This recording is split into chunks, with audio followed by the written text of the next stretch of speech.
All right. Nice day out today. Decided to go for a little ride. It's supposed to be, I'm going out of town for a while, or for Thanksgiving, and it's supposed to be kind of snowing when I come back, so figured I need to take the bike out while I can. It's supposed to be like in the, well, I think next week it's supposed to snow a little bit, and then it's supposed to maybe be clear a couple days, but highs in the high 20s and low 30s. So I don't think I'm going to take the bike out when it's 28 degrees outside at the highest. So right now it's like 50 degrees outside. It's pretty nice out. It's been pretty, the last week's been like this, but nice. It gets dark around like 4:30 in the afternoon, but no rainfall. The roads don't get icy, so pretty nice.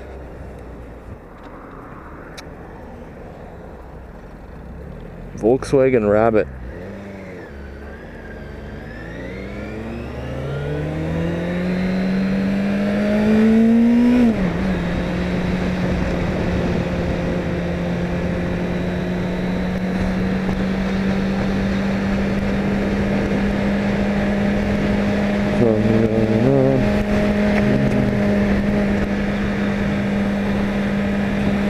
So far I've put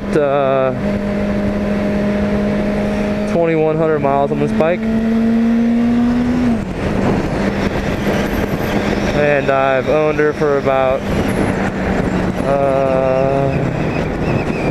let's see, about 3 months.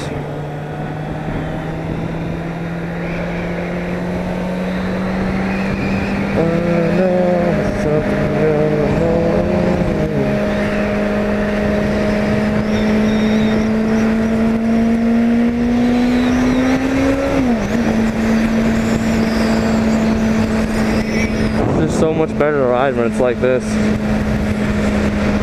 Not too much wind and not very cold. Oh, that's a cool truck right there. I don't know if the camera's gonna pick that up. It's like an old school truck there.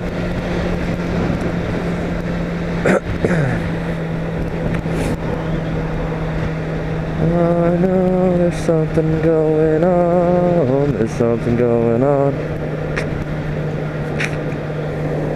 Something going on.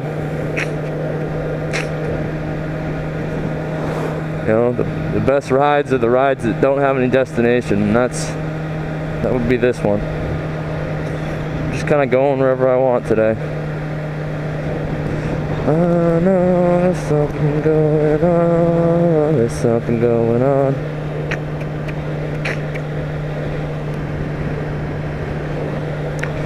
Beautiful day out though.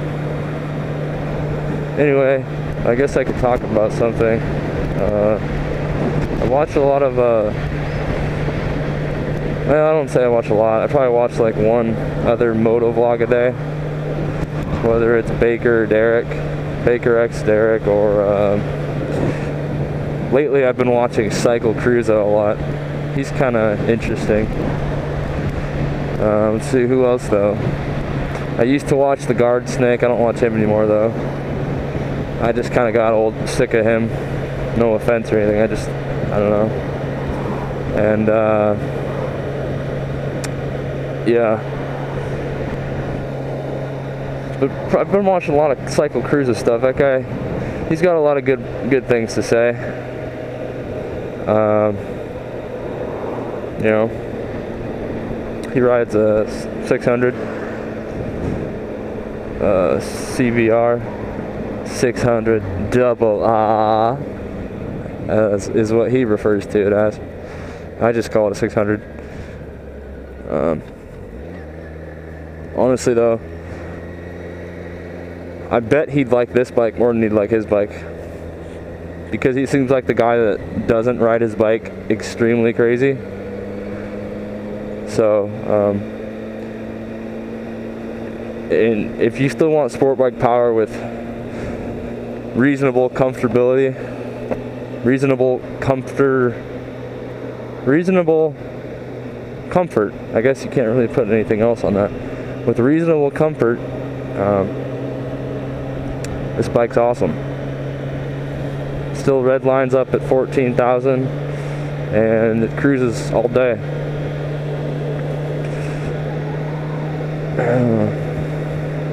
But anyway, I kind of like what he has to say. He has a lot of videos on safety and, you know, wearing the proper gear and defensive riding, and yeah, that's good stuff. Because it only takes a lot of other riders out there. It only takes one time. You know, when you're not wearing the right gear, or you're doing something stupid, or even if it's not your fault, and something goes wrong, you know, you're still liable to get hurt. So it's not just your car that's going to get hurt, or your bike. It's, if something goes wrong, it's usually your ass on the line. So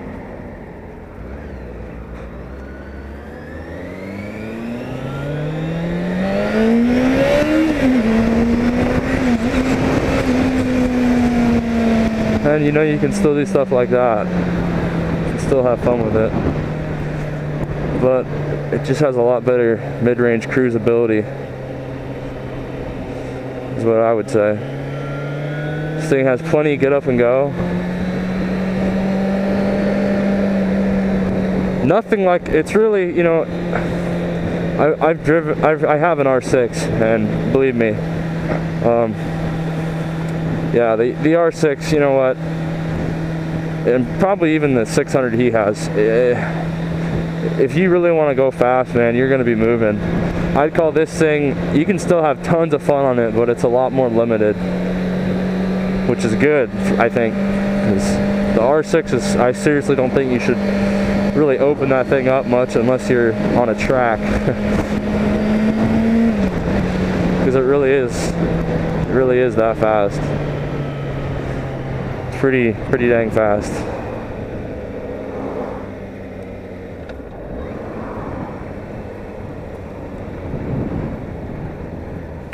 And you gotta be really conscientious when riding Supersport. This bike, you can be a little less, you know, a little less aware of everything, and you still be all right. It's got good brakes. It's not incredibly. It's got good speed, but it's just the acceleration is a little bit less than the R6, so you're not going to get in too much trouble on that end.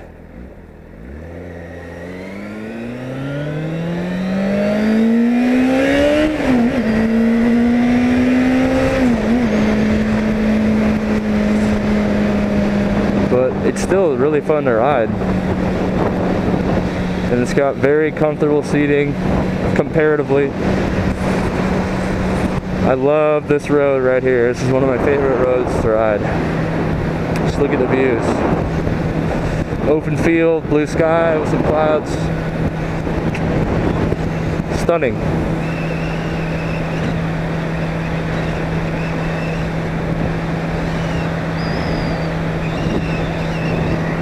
Anyway, let's see.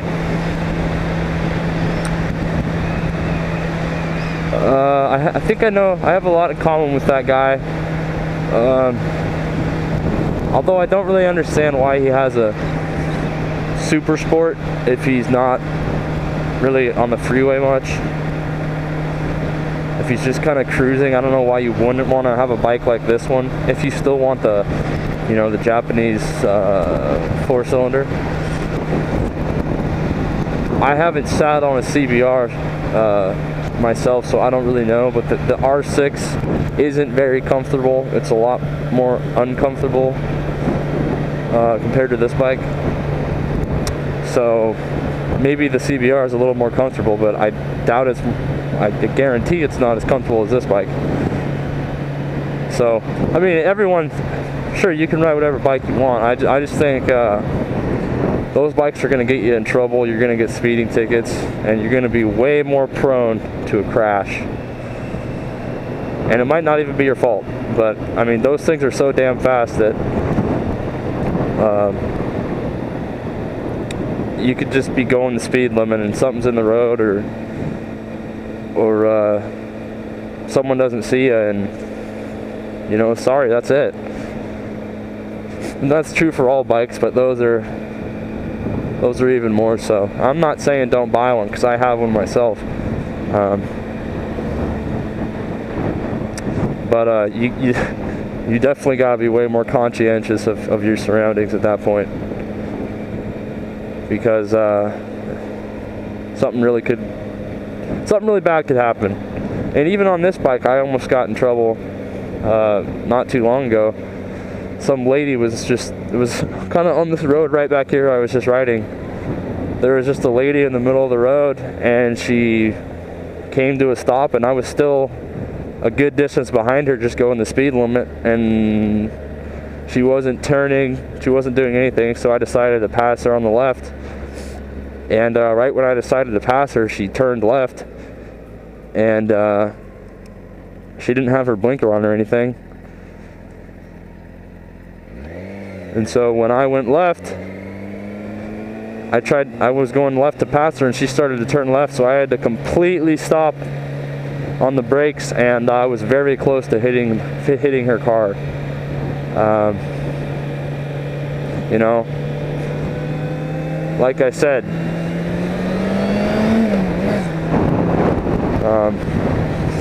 you can't account for stuff like that. You know, probably I shouldn't have tried to pass her, but she wasn't really moving. If I was on a different bike, it could have been something different, because I came pretty dang close to slapping, just barely hitting her car. And I don't even think she noticed it, because she was kind of zoned out anyway. But yeah, you're definitely going to want to be careful. You know, when you see other people on the road, always give them, always think that they're going to do something wrong. Always try to be the person that's defensive in that situation. Because, if something bad happens, we're not just talking about your car or your bike getting damaged. We're talking about you being in the hospital, or being seriously injured, or being crippled. So,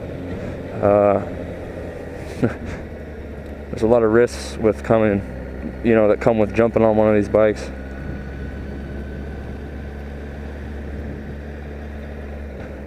And this is a pretty sketch part of this town.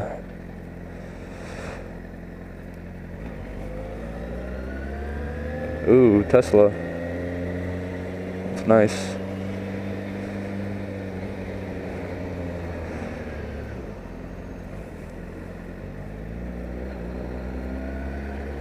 If you guys haven't seen a video that I was really impressed with, I think it was a CBR actually.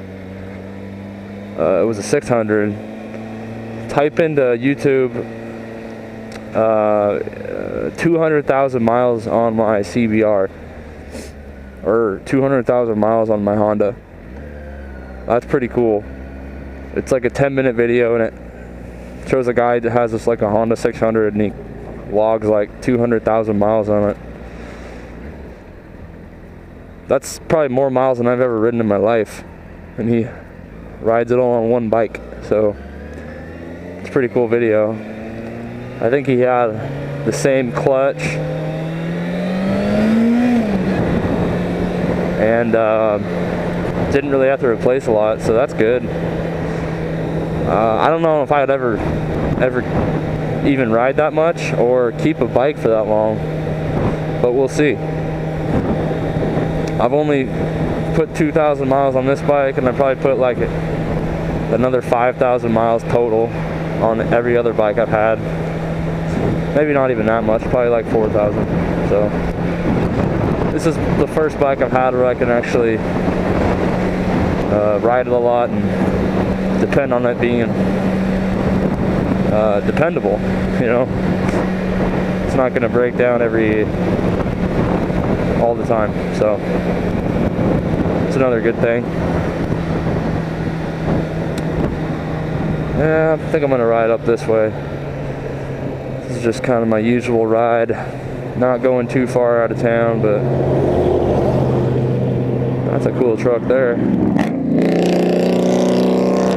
Wow. Oh, some loud stuff there.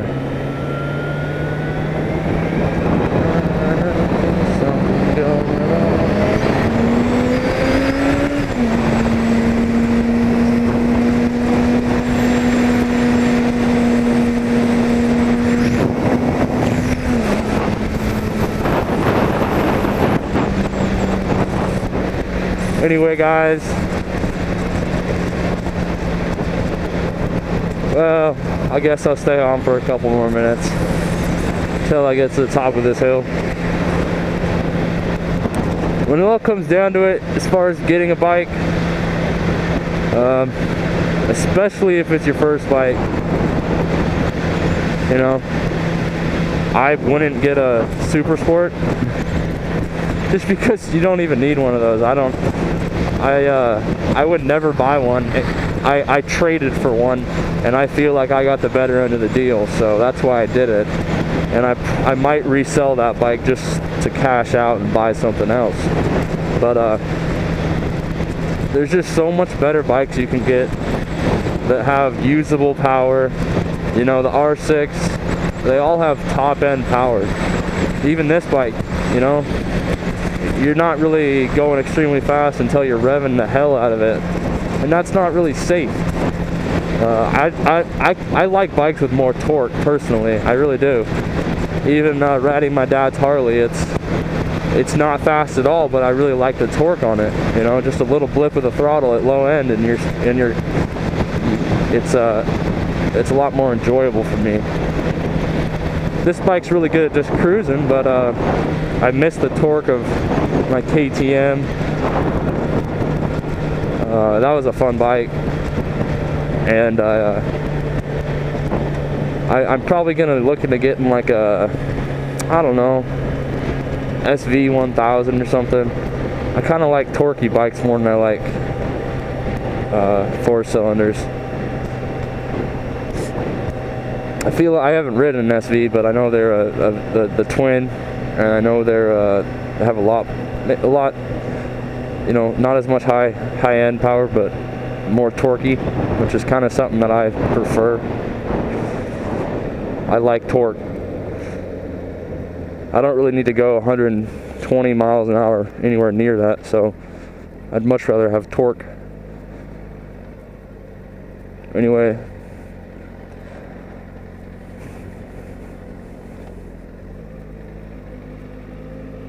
this is going to conclude this one. It's probably like a 15-minute video anyway. But